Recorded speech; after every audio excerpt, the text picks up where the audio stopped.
그 마이크 소리는 지금 연구가 안 내려져서 제가 다른 데서 하더라고요. 여기 스피커가 이렇게 다양하게 구성된지 몰랐네요. 근데 일단 사운드를 잡았으니까 혹시 마이크 소리가 또 커서 귀가 웅웅 거리시면 손을 들어주시면 제가 이거를 수동으로 매뉴얼로 조정을 하도록 하겠습니다. 창의성과 의도 우리가 지금 이야기를 하고 있습니다. 여러분 53쪽 5강 일단 결론 창의성과 의도 혹은 동기를 말씀드릴게요. 결론부터 이야기 드리면 초기에는 창의성에 대해서 어떻게 생각을 했어요? 라고 이야기를 하다가 그 다음 현재 연구자들이 바라보는 창의성의 이야기 동기, 내적으로 동기 그 다음 외적으로 동기 그 두 가지로 이야기를 할 수 있습니다. 내적 동기는 이 창의성을 내는 이러한 목적이 깊게 함몰된 사람이 함몰하다가 보니까 창의적으로 문제를 해결한다. 그런 것을 이야기할 수 있고요.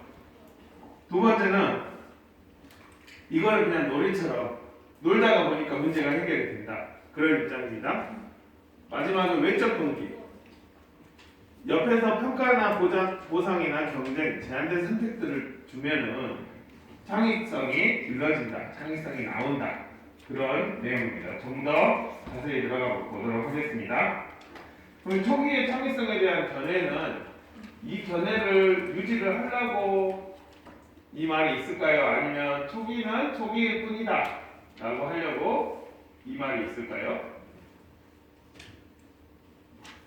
예, 그렇습니다. 초기는 초기일 뿐이다 라고 먼저 던져놓고 초기는 그렇게 생각했어. 근데 지금은 이렇게 생각해요 라고 하려고 이렇게 이야기를 내고 있습니다. 이분은 프로이트라는 심리학의 대가신데요. 이분은 무의식을 강조를 했어요. 어떤 무의식에 뭐가가 있기 때문에 그 사람이 어떠한 행동을 했다. 예를 들어 창의성에 그 사람이 무의식의 창의성에 창의성을 주는 것들이 많이 있다면 갑자기 창의로운 생각을 갑자기 평소에 그 생각도 안 했는데 우리 잠잘 때 갑자기 그 생각이 갑자기 그런 꿈들이 껴지잖아요. 갑자기 창의로운 우리가 K 방역에서 K 그 주사기를 그 백신 한국은 백신이 잘 될 수밖에 없었던 것 같아요. 왜냐면 예전부터 백신을 신고 다녔잖아요. 고무신 고생하십니다. 그 백신에 조금 남아있는 것을 이거까지도 사람을 줄 수 없을까? 라고 연구를 하고 의식적으로 생각을 하다 보니까 그 중소기업 사장님과 다른 데에서 도움을 받아가지고 만들게 됐죠. 그런데 초기는 그건 뭔 소리냐? 무의식적으로 갑자기 조금만 만들면 되잖아요. 그렇게 나왔다고 하는 견해입니다. 그래서 연구자들이 봤을 때에는 그거는 주관적이고 어떤 사람은 되고 어떤 사람은 안 되기 때문에 연구자는 모든 사람이 여러분도 아시겠지만 실험 결과 모든 사람이 어떤 그 주어진 조건에서 똑같이 실험을 하면 결과가 나와야지 그게 연구물로 인정을 받는 거잖아요. 그래서 이 연구는 이것은 너무 주관적입니다 라고 해서 초기에는 이거는 초기에는 이렇게 생각을 했었습니다 라고 제시가 되어집니다. 그 다음에 나오신 분이 카울 앤슨 로저스라는 분이에요. 이분은 심리학에서 정신치료, 정신처방치료요법의 대가신데요. 그 이전에는 우리가 감기가 걸리거나 다리가 아프거나 복통이 있거나 그러면 뭐 타이레놀 드세요, 뭐 하세요 그렇게 하잖아요. 그 행복하는 서 교수님이 계시는데 행복을 연구하려고 뭐 외국까지 가서 30년간 그렇게 갔다 왔는데 별거 아니라고 하시더라고요. 그냥 자기가 좋아하는 사람과 맛있는 거 먹는 게 행복이라고 동물학적으로 보면 어떤 특별한 뭐 큰 집, 큰 차 그런 건 다 지나가는 거고 그 행복이라는 감정은 그렇게 이야기를 하더라고요. 그러면 예를 들어 여러분이 이별을 해서 마음이 아프잖아요. 그러면 타이레놀을 먹으면 두통이 여기 먹으면 그 마음이 해소가 된대. 우리는 동물이니까. 그렇게 이 접근을 하는 방법이 이게 정신 처방요법인데요. 이제 약을 주는 거죠. 상사병에 걸렸어요. 상사병을 치료해 줄 수 있는 약을 줄게요.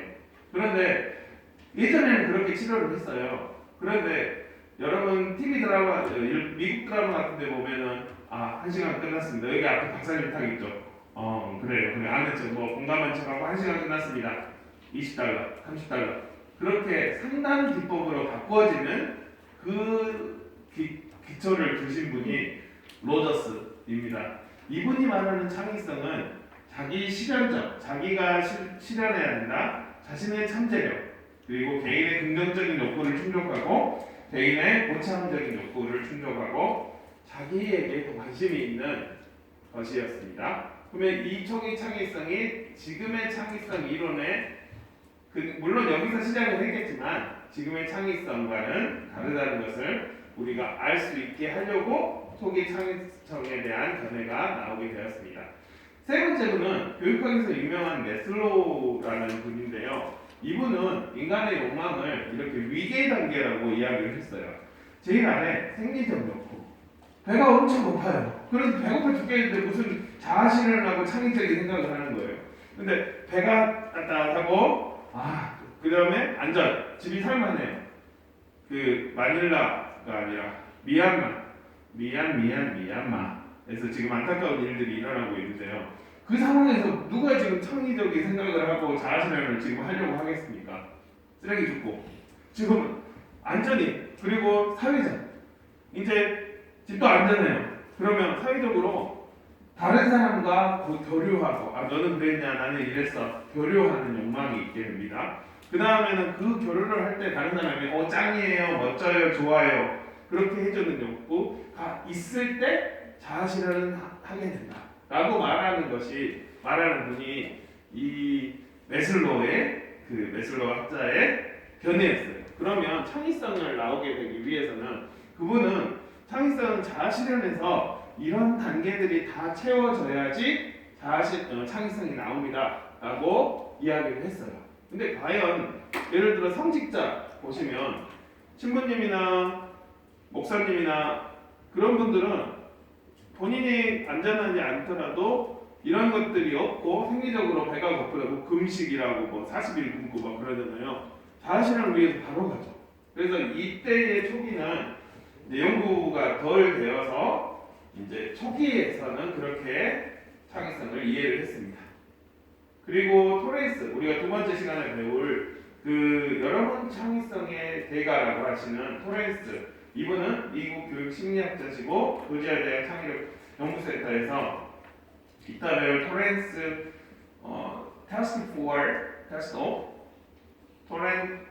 테스트 of creative thinking 창의성 평가, 토렌스 창의성 평가를 주창하신 분인데요.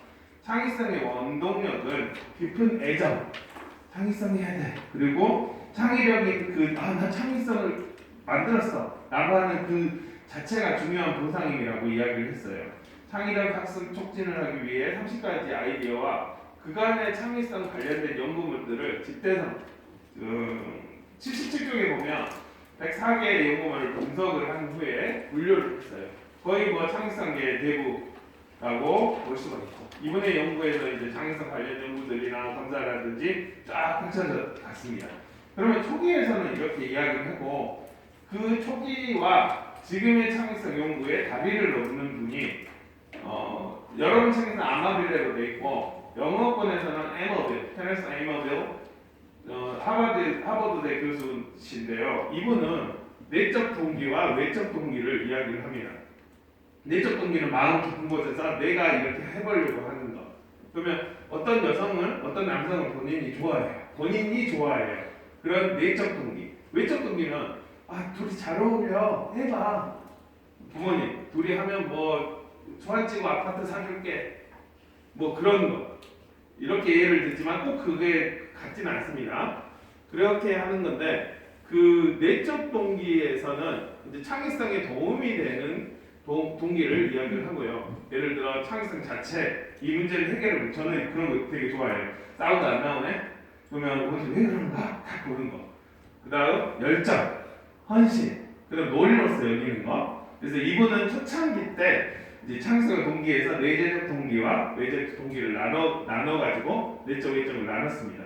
이분이 이야기하는 창의성에는 아까 여러분이 그 창의성 이론의 세 가지, 여러분의 주사를 놓을 수 있는 전문 지식, 그리고 사람을 대하는 그러한 스킬, 그리고 그것을 내가 제대로 하겠다는 과제 동기, 잘 할 수 있어, 내적 동기, 그런 것들을 이야기합니다.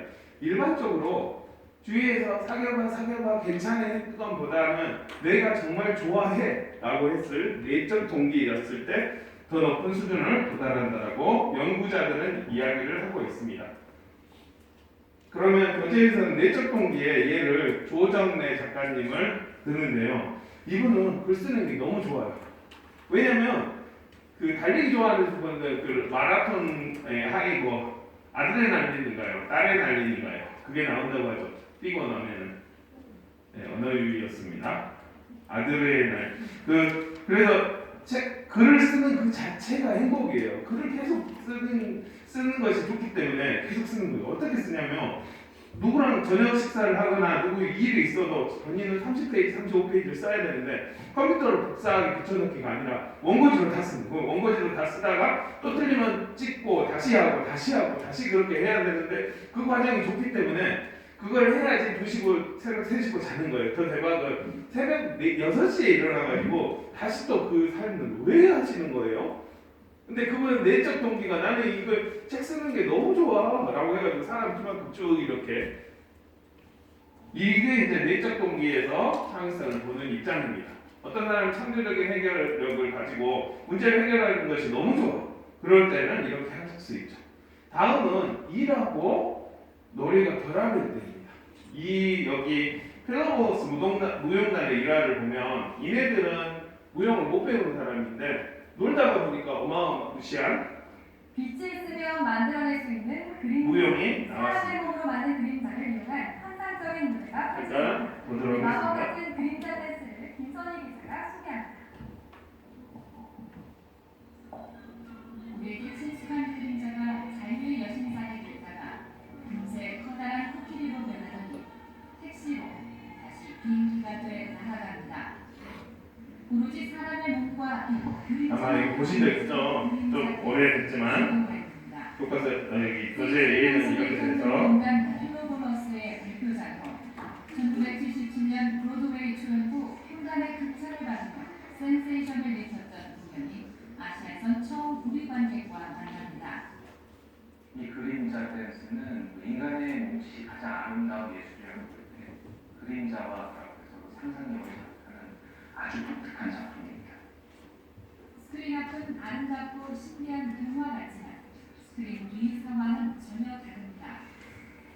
춤과 서커스, 콘서트가 어우러진 무대를 위해 무용수들은 서로 끌어안고 들어올리고 지탱하며 환상적인 드라마를 모두 그림자로 표현해냅니다.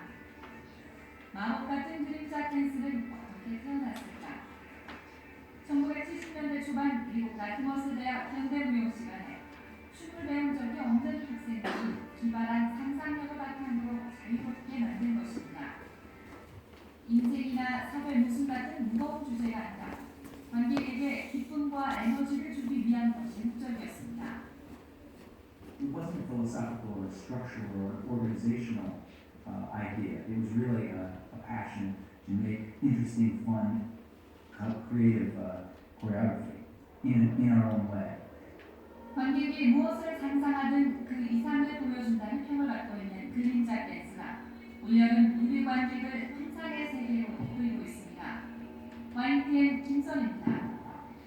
이렇게 내적 동기, 일과 놀이가 결합할 때 창의성이 나온다는 내적 동기에 대한 이론도 있습니다. 그러면 내적을 이야기를 했으니까 다음은 외적 이야기를 하겠죠. 아까 남녀 사이가 사귄 그런 것들을 살펴보면요. 초기에는 아마벨레는 외적 동기, 주위에서 이렇게 홈즈도는 그 자체가 뭐든지 다 해롭다라고 했어요.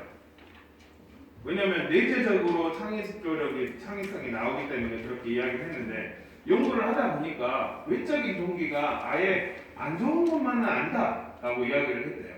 그래서 여러분 아까 제가 말씀드린 같이 있을 때 남녀 사이도 아니면 동성 간에도 같이 있을 때 둘이 시너지 엄청 좋고 아주 기쁘고 막 그런 거 있잖아요. 그럴 때는 외적 동기도 좋다라고 이야기를 하는 시너지, 이게 영어라서 시너지적 아니면 시너지 없는 이렇게 나오는데요. 이제 시너지 같이 외적 동기가 내적 동기를 도와주는 그런 동기가 있습니다.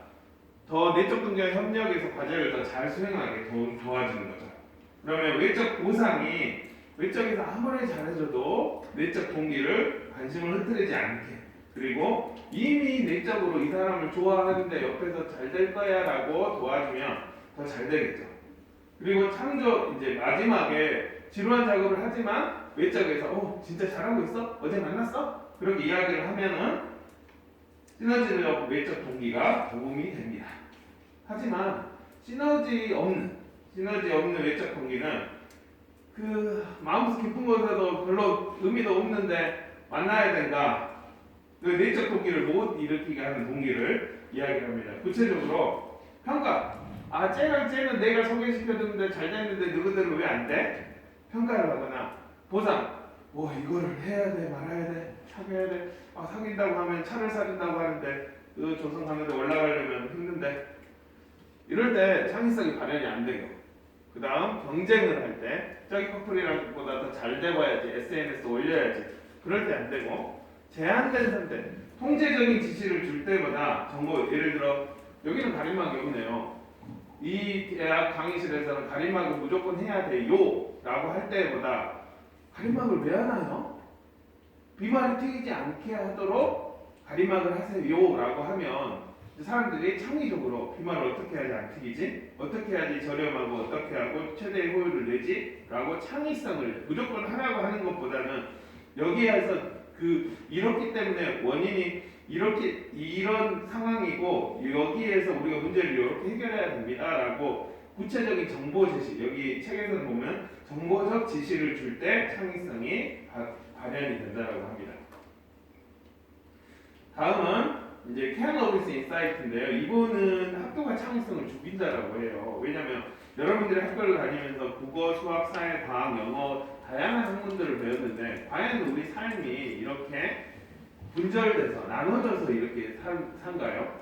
이제 여러분이 이게 끝나고 나서 사회를 나가고 밖을 나가면 버스를 탈 때 국어는 국어 시간에 요거 버스 번호가 이랬으니까 수학이 이래서 얼마가 되고 그렇게 안 하죠. 통합적으로 공통되게 융합돼서 살죠.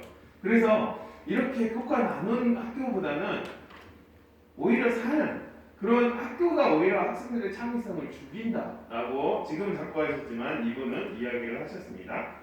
혹시 관심이 계시면 이 영상을 좀 보시면 되시는데 우리는 요 붙이고 어쩌다가 지금 시간을 너무 할애해가지고 이제 두 번째 창의성 측정과 평가로 넘어가도록 하겠습니다.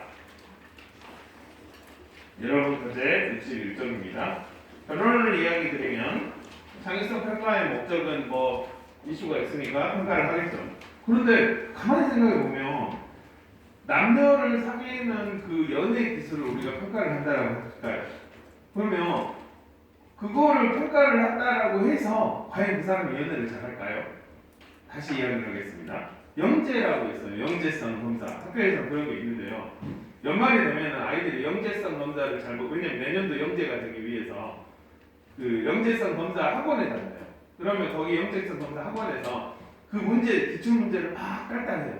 그러면 그 얘기가 나중에 영재가 되더라도 영재적인 생각을 할 수도 있다라고 볼 수 있을까요?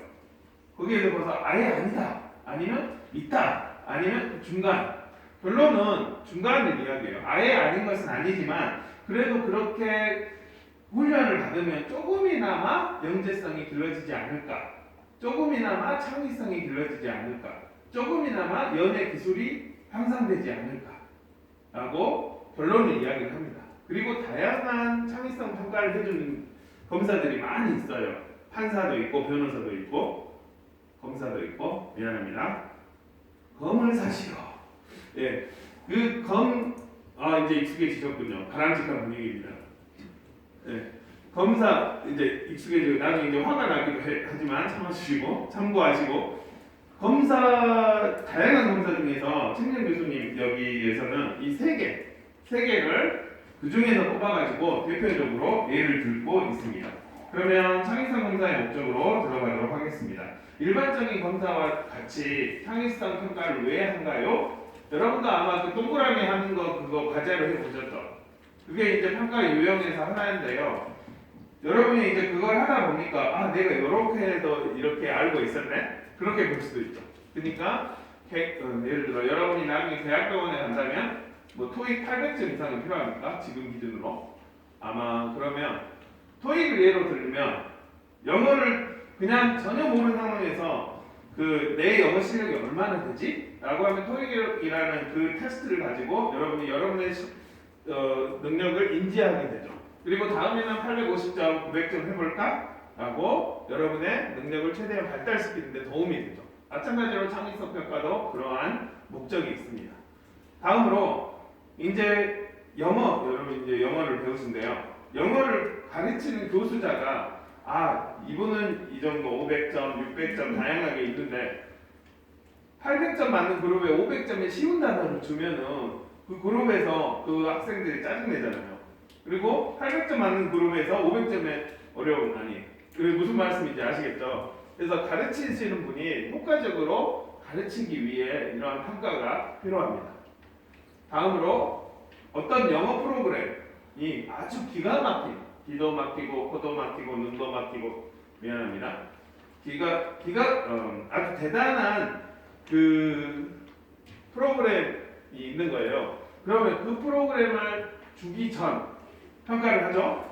주고 나서 평가를 하면 이 프로그램은 얼마나 효과를 있을까? 그 프로그램 자체를 검사하는데 측정하는데 도움이 되죠.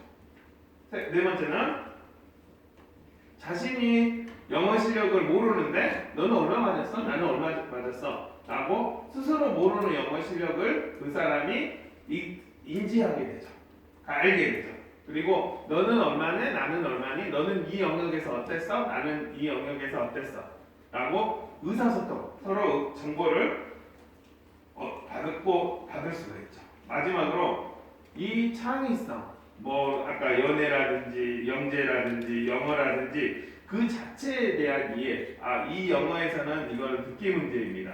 영어는 듣기도 있고 쓰기도 있고 창의성은 9가지 영역 다양하게 있는데 그 창의성 자체에 대한 이해가 되기 위해서 우리는 여러 가지 이런 목적을 가지고 창의성 평가를 하게 됩니다.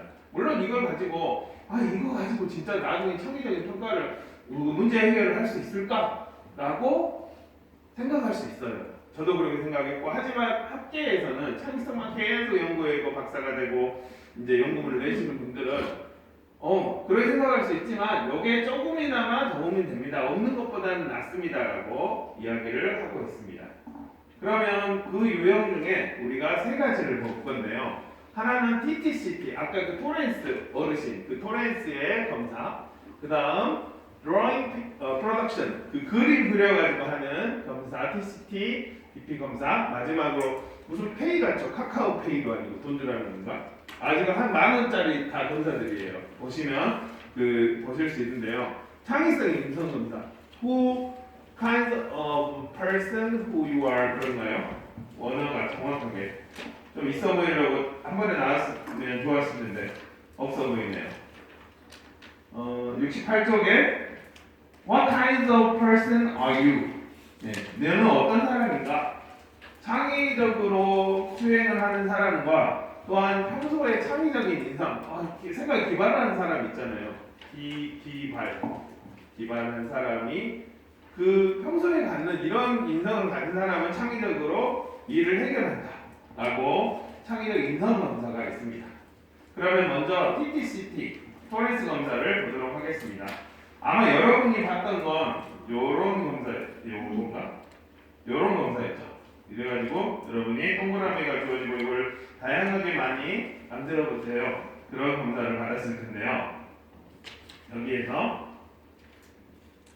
이제 총 A형과 B형이 있어요. 그리고 그 각 형 안에서는 그림을 구성하고 그림을 완성하고 선 그리고 그리고 마지막 한 개 언어 검사. 그러니까 8개의 검사 유형이 있죠. 그리고 그 검사 유형에서는 유창성, 독창성, 제목의 추상성, 정교성, 성급한 종결에 대한 저항을 따지게 됩니다. 성급한 종결이 이제 영어로 나오기 때문에 이게 검사 빨리 끝내려고 대충 끝내는 것도 빵점으로 나온다는 그런 이야기입니다. 그리고 그 이전에 이걸 봤던 사람들을 다 분석을 해가지고 100분율을 다 해놨어요. 그래가지고 여러분 이제 고등학교 때 그 100분율처럼 거기 안에 몇 퍼센트에 있습니다, 몇 등이에요 라고 이야기를 해주고 있습니다. 그리고 각 영역에 따라 당신은 연만큼을 맞았습니다 라고 이야기를 해줍니다. 첫 번째 도형검사는 이렇게 됩니다. 처음에 이러한 X들을 많이 주죠.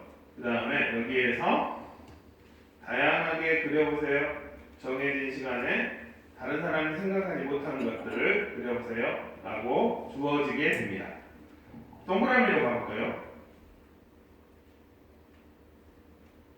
동그라미로 다양하게 이렇게 이야기를 할 수가 있겠죠. 그런데 이런 검사에서 주어진 상황에서 대충 그리고 무조건 검사 통과만 하면 되는 거 아니야? 라고 해가지고 대충 이렇게 내면 빵점이 돼요. 예를 들어 이런 문제가 나오죠. 그러면 이런 문제를 완성을 하고 그 아래 이거는 뭐예요? 라고 이야기를 하면 여러 문제는 빵점이 됩니다. 누구나 생각하기 쉬운 것. 그리고 점점 더 어려워지면 이제 1점 이렇게 이제 그 연구자들이 만들어가지고 됩니다. 그러면 3점은 이렇게 어려운 거. 어떻게 동그라미 두 개로 바나나를 생각해요? 바나나를 먹으면 바나나요? 좋아요. 합팀까지. 멋집니다. 클라스. 이제 느낌 알았어요. 저의 이 파동을 알았네요. 네. 이거 아주 좋습니다. 제 느낌, 그 다음에 여러분들, 저는 여러분 느낌인지 이제 처음 시간에 잘 모르겠어요. 근데 저희는 확실히 알 거예요. 이 사람은 말이 빠르고 언어를 중간중간 많이 쓰는구나. 벌써 익숙하셨어요. 그 다음에 우리 창의력, 여기에서 나오는 이 3박자. 이게 아다리가 맞아서, 아다리 1번을 써주면 이게 주파수, 파동. 이게 맞아서 크게 올라갔으면 좋겠습니다. 이렇게 그림을 완성하게 되고요. 마지막 여러분 교재에서는 아마 2개의 짝대기가 있을 텐데 2개의 짝대기가 있을 때 초등학생들은 어떻게 63쪽입니다. 파악을 했나요? 맥주, 사다리, 검, 성벽, 양초 이런 식으로 초등학생들은 반응을 했습니다. 이거는 다른 형이고요. 여기에서 나오는 B형은 이런 형태로 나오게 됩니다. 그러면 선그리기 B형은 아마 여러분 이렇게 나오고 A형은 여기 교재에 있는 내용에서 보실 수가 있습니다. 그러면 0점을 맞게 되는 경우는 어떠한 일이 있으면 처음에 이 지시를 받을 때 시작하지 마세요. 아무도 생각할 수 없는 것을 생각하세요. 많은 아이디어 하세요. 세부사항 하세요. 그리고 다음 활동을 하지. 이런 주의사항이 있어요. 그리고 이 주의사항을 가지고 이제 0점이 되는 사람들은 뭐냐? 아무도 생각하지 못하는 걸 하는데 누구나 생각할 수 있는 사람, 심장, 알파벳, 첫자 탁 봐서 탁 나오는 걸 하면 이게 창의성을 평가를 하는데 빵점이에요. 또만 알는 거겠죠? 그래서 이게 이제 TTC 검사고요. 여기에 도형검사 3개가 있고 이제 언어검사가 있습니다. 여러분 교재에서는 남성과 여성이 그런 여기 64쪽에 지금 춤을 추는 건지 뭔지는 모르겠지만 이 문제에서 이렇게 이야기를 합니다. 3분 동안 이건 지금 어떤 상황인가요? 무슨 이유가 있을까요? 그 다음에는 어떤 일이 있을까요? 이러한 결과를 더 향상시키려면 어떻게 될까요? 이렇게 유창성과 융통성, 독창성을 알기 위해서 이렇게 검사를 하는데요. B형 검사는 이렇게 생겼습니다. 이 인형의 개선 방안을 같은 형태로 인형이 왜 이런 일이 있을까요? 이게 지금 강아지일까요? 토끼일까요? 예, 저는 강아지라고 생각했는데 토끼라고 하는데 rabbit, 토요 rabbit이라고 하네요. 보통 고통받은 토이랩에서 어떻게 하면 고통받은 토끼 인형을 어떻게 하면 더 재밌게 계산할 수 있을까요? 이것을 이제 이야기를 한다라고 해요. 그리고 그림 완성 후 이야기를 만들기를 이제 이런 것들 사다리꽃을 가지고 그림 완성하고 아래다 이제 적으라고 하는 형태의 검사가 TT 예, 그 검사입니다. 웃어주셔서 감사합니다. 원스 파이팅. 예. 그다음 TCT-DP Drawing Production, Drawing Product, Testing for Creative Thinking, Drawing Production. 그 그림을 그려서 하는 검사입니다. 독일에서 유럽풍이죠. 앞에 거는 미국 건데 클라우드 우어방 교수님께서 개발을 했고 2000년대 한국 매사에서 표준화된 검사입니다. 그걸 모르는 유아기 애기들이 이제 이게 보는 여기 교재에서는 이제 다양한 연령이라고 이야기를 하는데 이제 일반적으로는 글 모드는 유아기 왜냐면 언어를 모르잖아요. 제목도 못 적으니까 그림은 그릴 수 있잖아요. 그래서 68쪽에 있는 다양한 채점 기준에 의해서 채점을 하게 되고 그런데 그림을 그리니까 집단 검사가 가능하고 검사와 채점 시간이 짧겠죠.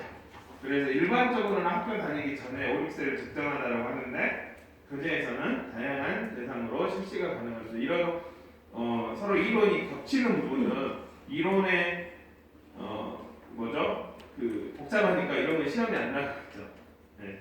이거 복잡하니까 연구적으로 복잡한 거는 저도 복잡해서 확실히 딱딱 떨어지는 것들만 시험에 나오겠죠. 그러면 이것을 어떻게 생겼냐? 여러분 교재에 67쪽에 있는 문제가 주어졌어요. 그러면 왼쪽과 오른쪽에 이런 형태로 답을 하게 되는 거죠. 이제 그 검사의 예입니다. 이제 거의 다 왔습니다. 하나만 남았네요. 당신은 어떤 유형의 사람인가? 창의적 인성 검사입니다. 여기서 69쪽 50개의 쌍으로 된 검사 문항인가요? 나는 일을 열심히 하는 사람인가요? 나는 단정하고 깔끔한가요? 이거를 인간은 똑똑해가지고 결론적으로 말씀드리면 권위의 수용 점수가 낮을수록 그리고 적극적인 상상력이 높을수록 창의력이 높은데 그걸 문제를 짬뽕을 해요. 자신감과 탐구심과 타인의식도 짬뽕을 해가지고 그걸 분석을 그네들의 알고리즘, 그네들의 그 분석 툴로 인해서 복잡하게 해가지고 결국은 당신의 창의성의 인성 검사는 이 정도 됩니다. 라고 이야기를 나오게 됩니다. 우리가 오늘 창의성과 동기, 창의성은 어떻게 나온가를 배웠고요. 또 하나는 창의성을 어떻게 측정하는가, 평가하는가 라는 걸 배웠습니다. 마지막으로